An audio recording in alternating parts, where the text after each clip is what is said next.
नमस्कार, स्वागत है आपका सत्यहिंदी.com पर। मैं हूं नीलू व्यास और एक बार आपके साथ फिर से जुड़ रही हूं आपके पसंदीदा कार्यक्रम आज का एजेंडा को लेकर, जहां पर मैं लेकर आती हूं आपके लिए दिन भर की 3 बड़ी खबरों का विश्लेषण। और इसके पहले आज का प्रोग्राम शुरू करूं, आपको याद दिलाना चाहती हूं कि अगर गूगल प्ले स्टोर से आपने सत्य हिंदी के ऐप को डाउनलोड नहीं किया है तो जरूर कर लीजिएगा।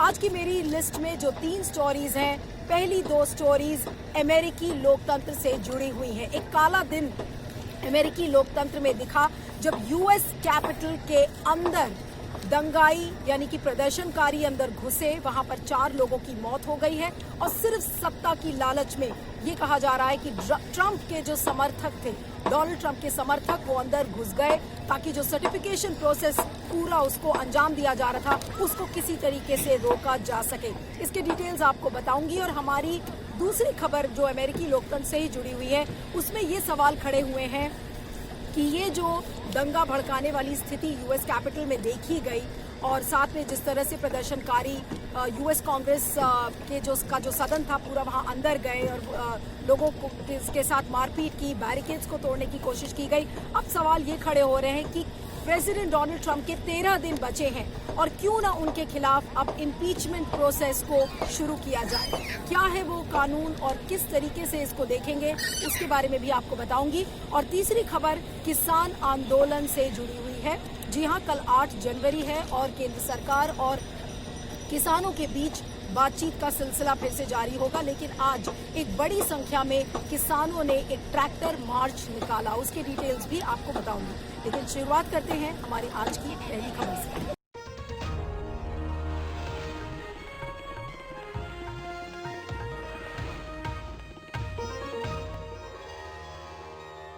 अब बात करते हैं कि पिछले 24 घंटे में अमेरिकी लोकतंत्र में क्या हुआ। कुछ ऐसी तस्वीरें पूरे विश्व ने देखी जिसकी कोई भी कल्पना नहीं कर सकता था कि अमेरिकी लोकतंत्र में, यानी कि जो अमेरिकी संसद है, यूएस कैपिटल है, उसके अंदर घुसकर डोनाल्ड ट्रंप जो कि राष्ट्रपति हैं यूएस के, उनके समर्थक अंदर आएंगे और एक कानूनी प्रक्रिया, एक लोकतांत्रिक प्रक्रिया जिसके तहत जो बाइडेन का प्रमाणन जो होना था उसको लेकर डेमोक्रेट्स और रिपब्लिकन्स दोनों यूएस कांग्रेस में मिल रहे थे और इस पूरी प्रक्रिया को अंजाम दिया जा रहा था। जब ट्रंप के समर्थकों ने यूएस कैपिटल के अंदर घुसे, उन्होंने बैरिकेड्स तोड़ी।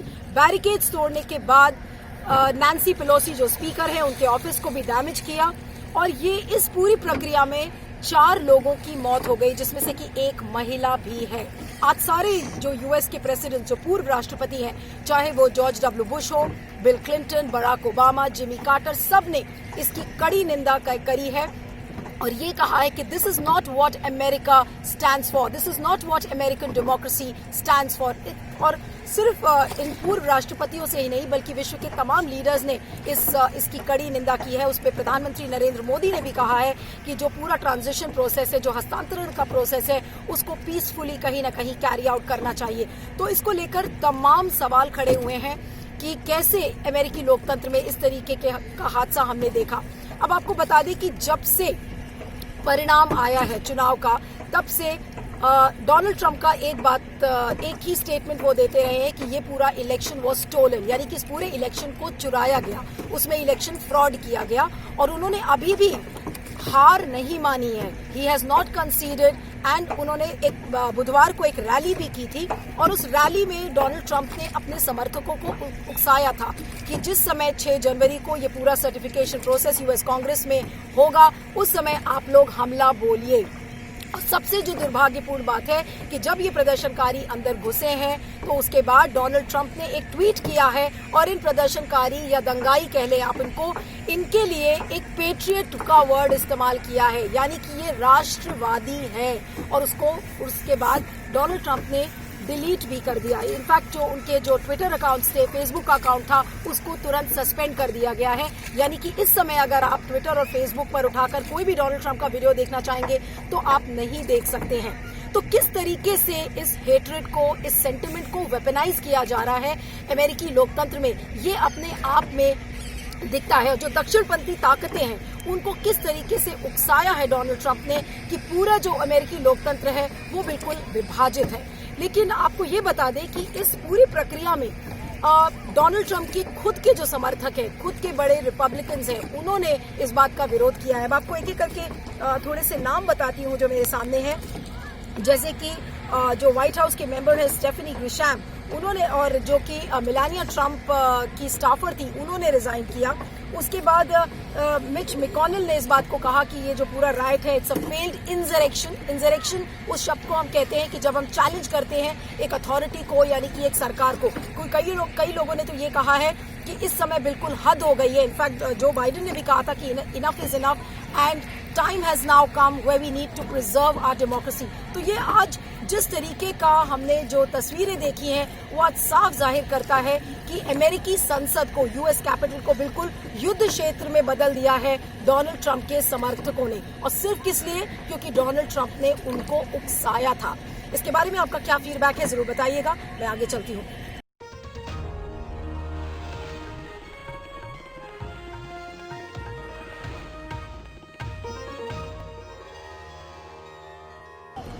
जब से ये यूएस कैपिटल में जिस तरीके से प्रदर्शनकारी घुसे, उन्होंने बैरिकेड्स तोड़ी, गोलियां चलाई, तो एक तरीके का जो डिसऑर्डर, केओस जो देखा गया अमेरिकी संसद में, उसके बाद अब डिमांड शुरू हो रही है कि अमेरिकी प्रेसिडेंट यानी कि डोनाल्ड ट्रंप के सिर्फ 13 दिन बचे हैं और क्यों ना उनको इम्पीच किया जाए। आज सवाल ये खड़े हो रहे हैं कि अमेरिकी लोकतंत्र को अगर बचाना है, अमेरिकी संविधान को बचाना है, तो इस तरीके की सोच के बारे में आपको कहीं ना कहीं एक बड़ा संदेश देना होगा।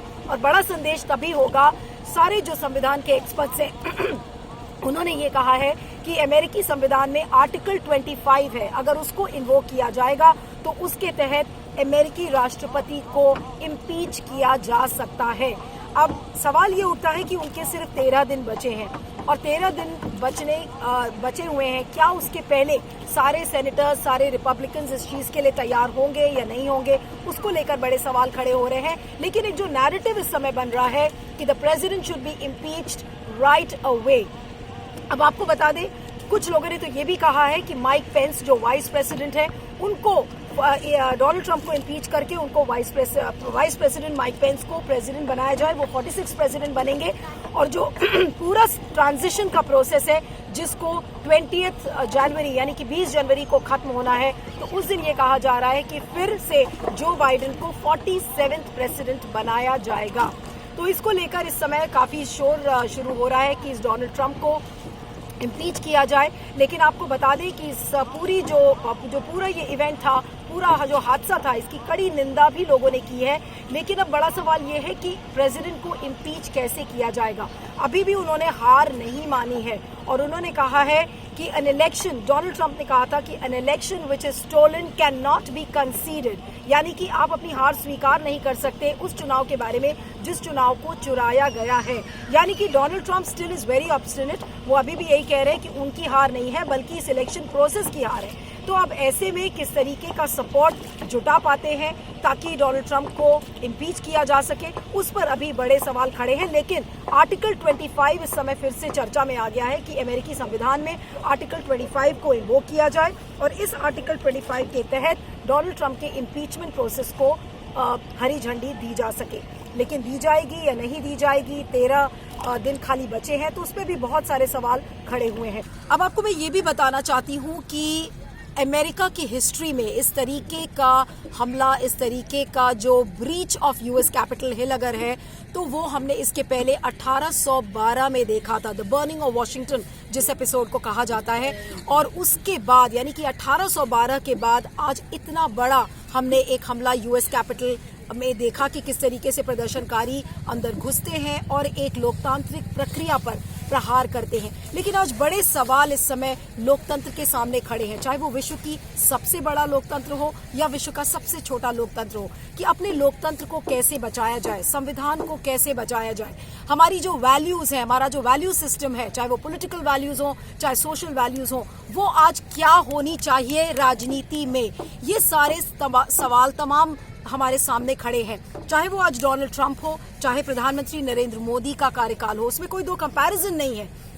लेकिन जो दक्षिणपंथी सोच है आज उसको लेकर बहुत सारे सवाल खड़े हुए हैं कि अगर आप रैबिड सोच के हैं, एक्सट्रीमिस्ट सोच के हैं, तो देख लीजिए आपको सत्ता की लालच आपसे क्या क्या करवाती है। डोनाल्ड ट्रंप को यह अच्छे से पता था कि वो हार रहे हैं, खासकर जो जॉर्जिया का वोट काउंट था उससे पता चल गया था कि डोनाल्ड ट्रंप के पैरों के नीचे से जमीन खिसक चुकी है। लेकिन फिर भी उन्होंने क्या किया, उन्होंने एक रैली की और रैली में अपने समर्थकों को उकसाया और उकसाते वक्त क्या कहा कि if you have to save the democracy you have to fight.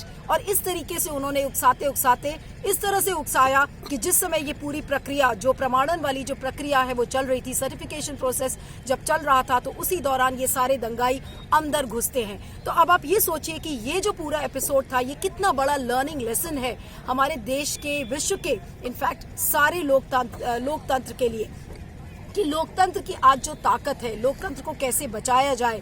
यहाँ तक कि जो ट्रंप के अपने समर्थक हैं, उनके कैबिनेट ऑफिशियल्स हैं, उनके व्हाइट हाउस के ऑफिशियल्स हैं, आज उनको भी सारे जो सेनेटर्स हैं वो ये कह रहे हैं कि आज अमेरिका की डेमोक्रेसी को अगर आप बचाना है तो समय आ गया है कि आप रिपब्लिकन्स अगर हैं तो भी आप खड़े होइए और डोनाल्ड ट्रंप के खिलाफ बोलिए कि आज डोनाल्ड ट्रंप ने जो किया है वो अमेरिकी लोकतंत्र के लिए अच्छा नहीं है। तो ये जो अमेरिका में हुआ वो अपने आप में एक एपिसोड है, लेकिन भारत के लिए भी बहुत सारे लर्निंग लेसन्स हैं कि सत्ता की लालच में इस हद तक हमारे नेता या हमारी जो पूरी जो प्रक्रिया है वो इस तरीके से ना गिर जाए ताकि हम संविधान और लोकतंत्र को ही अंडरमाइन करने लग जाए। तो ये सारे बड़े आज सवाल खड़े हैं और जिस तरीके से आप विभाजित करते हैं समाज को, डोनाल्ड ट्रंप ने भी विभाजित किया, हम भारत में भी कुछ उसी तरीके से देख रहे हैं कि जो माइनॉरिटीज हैं उनको मार्जिनलाइज किया जा रहा है, हेट सेंटिमेंट को कल्टिवेट किया जा रहा है। उससे क्या हो रहा है, समाज पोलराइज हो रहा है। पोलराइजेशन के बाद आप क्या कर रहे हैं, समाज में नफरत फैल रही है और नफरत के बाद किस तरीके से हिंसा, प्रदर्शनकारी अपने जो वारदात है उसको अंजाम देते हैं, उसका आपने एक एग्जाम्पल ऑलरेडी देख लिया कि विश्व की सबसे बड़ी जो लोकतांत्रिक ताकत है यानी कि अमेरिका, वहां पर हुआ है और भारत में आए दिन ये होता रहता है। बस फर्क इतना है कि जो ट्रांजिशन प्रोसेस है उसमें इतनी अड़चने भारत में नहीं दिखती हैं, लेकिन वाकई में जो आज हुआ है अमेरिकी लोकतंत्र में वो अपने आप में एक काला चैप्टर है, एक काला दिन है अमेरिकी लोकतंत्र में और उससे दुनिया के सारे लोकतंत्र के लिए कुछ न कुछ सीखने को जरूर मिला है। इस पर आपका क्या फीडबैक है जरूर बताइएगा, मैं आगे चलती हूँ।